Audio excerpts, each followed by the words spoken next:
بڑی شان ہے اس ذات کی جس کے ہاتھ میں ساری بادشاہی ہے اور وہ ہر چیز پر پوری طرح قادر ہے، جس نے موت اور زندگی اس لیے پیدا کی تاکہ وہ تمہیں آزمائے کہ تم میں سے کون عمل میں زیادہ بہتر ہے، اور وہی ہے جو مکمل اقتدار کا مالک، بہت بخشنے والا ہے، جس نے 7 آسمان اوپر تلے پیدا کیے۔ تم خدائے رحمان کی تخلیق میں کوئی فرق نہیں پاؤ گے۔ اب پھر سے نظر دوڑا کر دیکھو، کیا تمہیں کوئی رخنہ نظر آتا ہے؟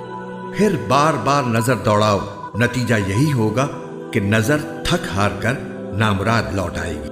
اور ہم نے قریب والے آسمان کو روشن چراغوں سے سجا رکھا ہے اور ان کو شیطانوں پر پتھر برسانے کا ذریعہ بھی بنایا ہے، اور ان کے لیے دہکتی آگ کا عذاب تیار کر رکھا ہے، اور جن لوگوں نے اپنے پروردگار سے کفر کا معاملہ کیا ہے ان کے لیے جہنم کا عذاب ہے، اور وہ بہت برا ٹھکانہ ہے۔ جب وہ اس میں ڈالے جائیں گے تو اس کے دھاڑنے کی آواز سنیں گے اور وہ جوش مارتی ہوگی۔